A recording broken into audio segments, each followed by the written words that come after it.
Brothers and sisters, we praise Allah the Almighty and we bear witness that nothing deserves to be worshipped except Allah. Every time you come to this masjid to hear khutbah, you should benefit. I, as an individual, don't know what each one of you need, but Allah, He knows. So I make dua, Allahumma inni a'udbika min ilm la yanfa'u. I seek refuge with you, Allah, from knowledge that don't benefit. We Muslims have a lot of work to do. I think we can do better. So part of my discussion today, inshallah, is for us to do better. Albert Einstein said that the world will not be destroyed by those who do evil, but by those who watch and do nothing.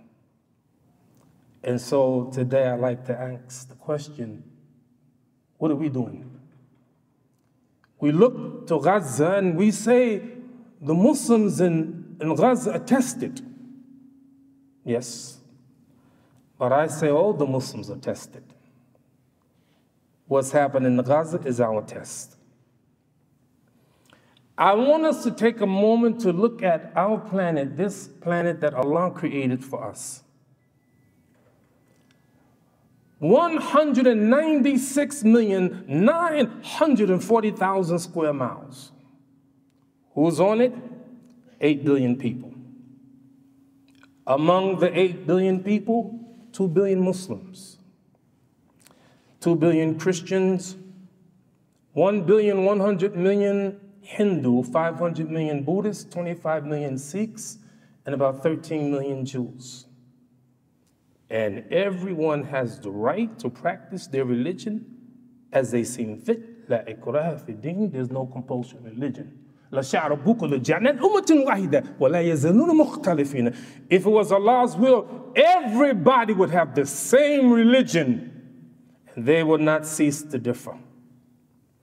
So my question today is, what are we going to do?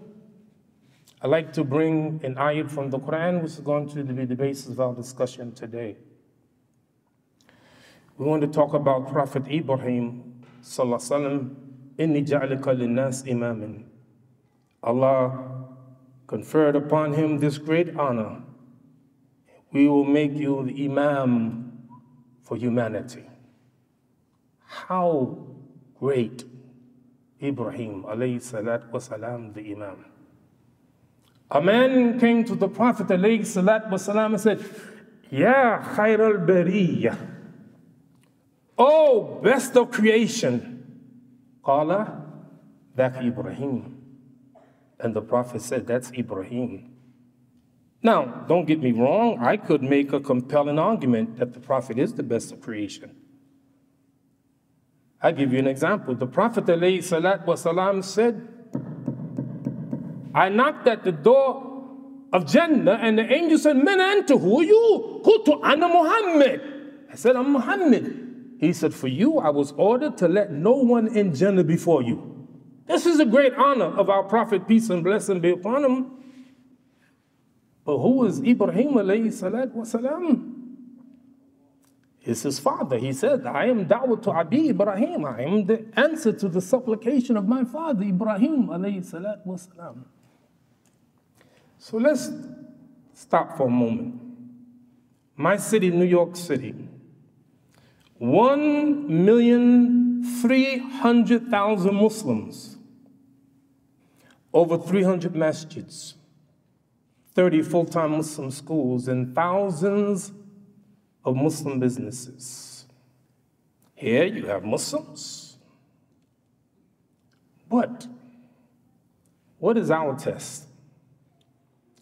My mother, may Allah bless her, she always sent me and my brother to the best schools outside of our neighborhood. She didn't trust the schools in our neighborhood, so we would take a bus or train and we would go to different schools. And I made a lot of friends. This is before I became Muslim. And every time we had a test, the students would get together and share notes. How did you how'd you do on your test? And in those days, passing grade was 65. If you get 65, you pass.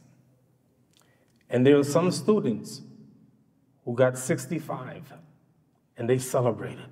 Hey, I passed. I got 65. Look, I did 65. Look at me. And there were some students, I'll never forget, I can see their faces, got 98. Almost perfect. And they want to cry. I only got 98. What's your test? When you read about Ibrahim alayhi salatu wasalam, where do you start reading about him? Who was he, an old man? No, for 10. He's a youth. And he's admonishing his father, worshiping gods other than Allah. He's admonishing his father and the people of the society. Ibrahim was unbelievable. Listen to what he said. Sallallahu Alaihi Wasallam. Ya Sarah, laysa ala wajhi ardi mu'min ghari wa gharuki. Oh Sarah, there's not one believer on the face of the earth other than you and me. What? 2 billion Muslims. Ibrahim alayhi salatu wasalam was tested. Allah created death and life لِيَبْلُوَكُمْ أَيُّكُمْ أَحْسَنُ عَمَلًا, to see who's best. So we're in this masjid today, and every day Allah is testing us, and we should ask the question, how do we do? Look at our father, Adam. النَّاسُ كُلُّهُمْ بَنُو آدَمَ وَآدَمٌ مِّن تُرَابٍ. All of mankind are the children of Adam, and Adam was created from the mud. And from the beginning, he and his wife attested, don't go near the tree. That's it. Look at all the things that we have to do now. Them one instruction, don't go near the tree. And lo and behold, they eat from the tree and get kicked out of Jannah. But why? How? There is something I want to take a moment to speak about. As Muslims, alhamdulillah, you know the identity of shaitan. You know it's real. All throughout Quran and Sunnah talks about shaitan. And the Christians, they said that shaitan, the devil, is a fallen angel. No. They are human beings. They are jinn. And they're angels. Angels never disobey Allah subhanahu wa ta'ala. Never, ever, ever. But jinn and humans, we have free choice. Yes. Allah's not going to make you. How many prayers do we have to do a day? 5 prayers a day. But that wasn't in the beginning. When the Prophet ﷺ went to the heavens, Allah said, 50 prayers. Khamsunnah, 50 prayers. فَرَجَعْتُ بِذَلِكَ حَتَّى مُرَاتُ عَلَى مُوسَى. And I returned. I returned with the 50 prayers to tell us to pray 50 times a day. Imagine praying 50 times a day. That means every 30-something minutes you have to pray again. Go to the masjid, you pray, you go home. Oh, time to go back. Go back, you go back. 50 prayers a day. And Musa alayhi salatu wasalam, he's experienced. He knows. He dealt with Ben Israel. Your ummah, they can't do that. So the Prophet alayhi salatu wasalam, he goes back and Allah reduces it. And he continues to reduce it until it's 5. And Musa said, how many? He said, 5. فَرَجَتْ إِلَىٰ رَبِّكَ فَإِنَّ أُمَّتَكَ لَا تُطِيقَ ذَلِكَ. Go back. Your people will not be able to do that. Was Musa right? We're tested. 5 prayers a day.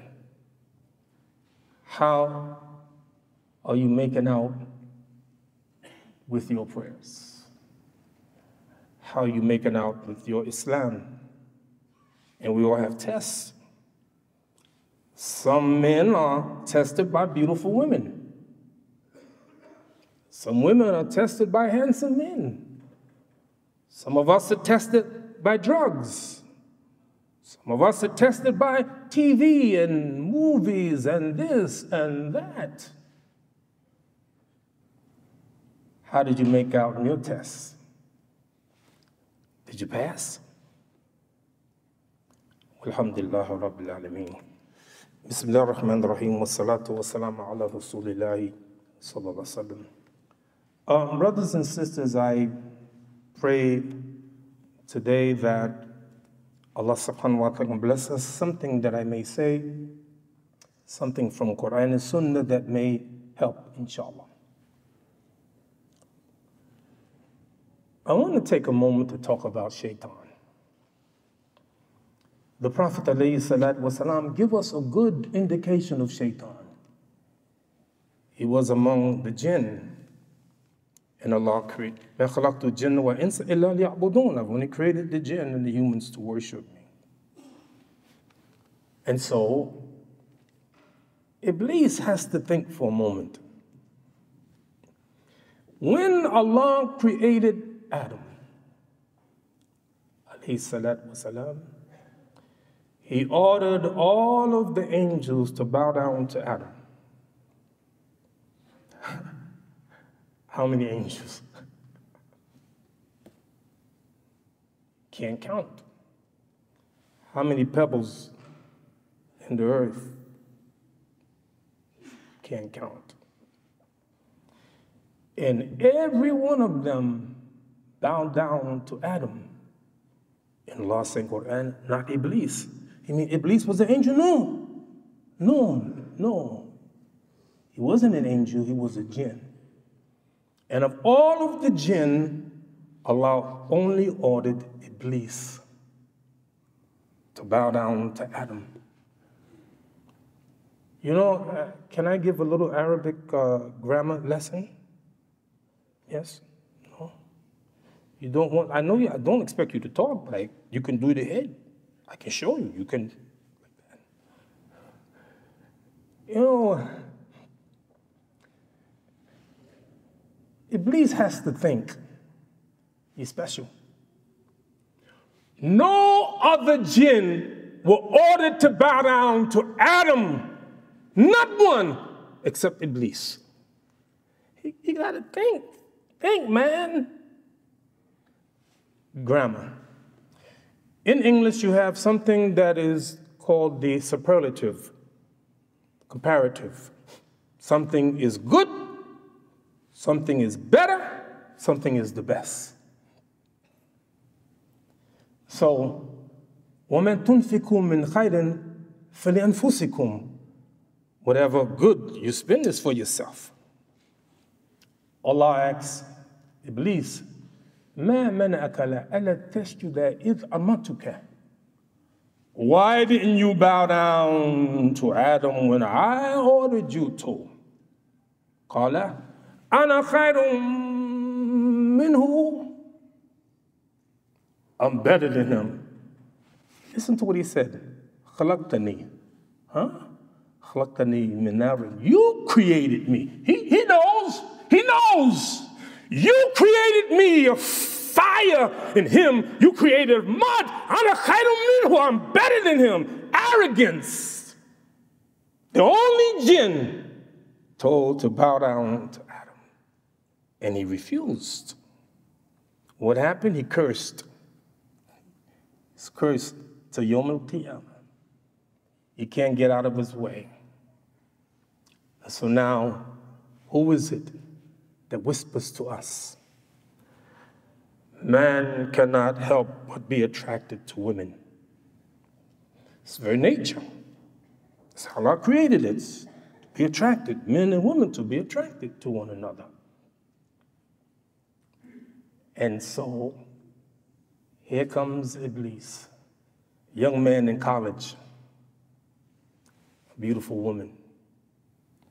He has to remember, I'm a Muslim. A Muslim. I can marry.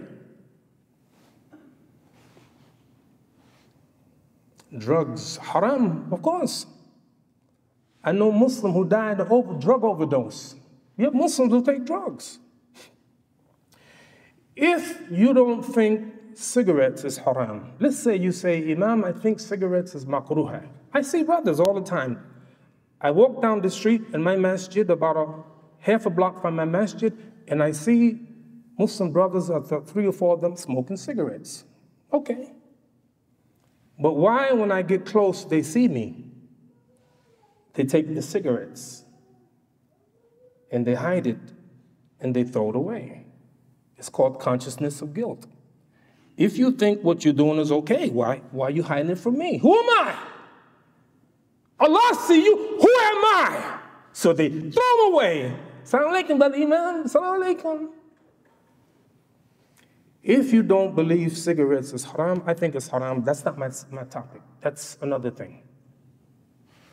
I want you to listen to the World Health Organization. They said, if the nations of the world do nothing about it, by the end of the 21st century, 1 billion people would have died as a result of smoking cigarettes. Me? I can't smoke. I never smoked cigarettes in my life. Don't make me righteous or pious, but I thought, what? You know, in the United Kingdom, I go there often. There's a big supermarket. And whenever you have Muslim cashiers and somebody comes with some object that's haram, like pork, whiskey, or something like that, the Muslim rings a bell and a non-Muslim comes, so that the Muslim, they don't want to be a part of that. Test.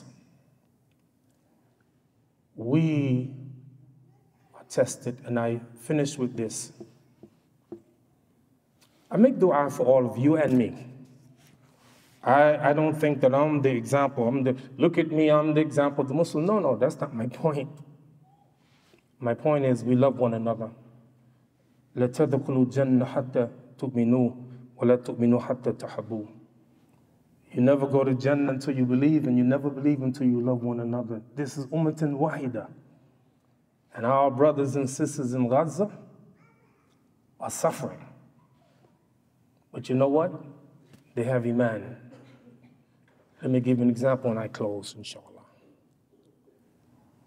Allah subhanahu wa ta'ala asks the angels of death, and He knows, did you take the life of my beloved, of my servant?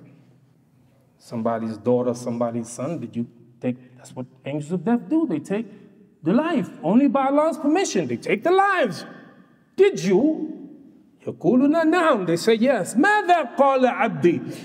When you took the life of that baby in Gaza, when you took the life of the baby in Palestine, I want to know, what did his father say? What did the mother say? Hamidaka wastarja. They said, Allah, we praise you. From Allah we come, from Allah we return. Qala ibnu li abdi baytin fil jannah. Allah says to the angels, build for them a house in Jannah and name it the house of praise. You can't lose, you never lose as a Muslim. So the question today before us is, what are we going to do? 3 things. He told us what to do. Sallallahu alaihi wasallam, من رأى منكم منكر فليغيره بيده. Whoever sees an evil, change it with his hand. That's what we're supposed to do. If you can't, فبلسانه, your tongue. Washington, D.C., we got hundreds and hundreds of buses, thousands and thousands of Muslims on the way to Washington, D.C. to demonstrate. I'm with that. My community, I told them I want buses. I want buses from Masjid al-Taqwa, and I want to go there to Washington, D.C. to raise our voice. Is it the greatest of faith? No. But it's faith. You can do something. You can donate. Don't forget them. فإن لم يستتف بقلبه وذلك أضعف الإيمان. And those who can only change it with their heart.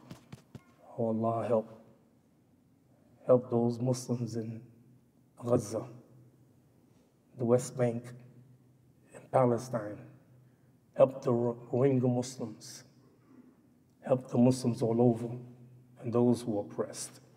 So brothers and sisters, we ask Allah subhanahu wa ta'ala to accept our dua and ask Allah the Almighty to help us, to strengthen us in our iman. We ask Allah, have mercy upon us. ربنا تقبل منا إنك أنت السميع العليم. ربنا لا تؤاخذنا إن نسينا أخطأنا.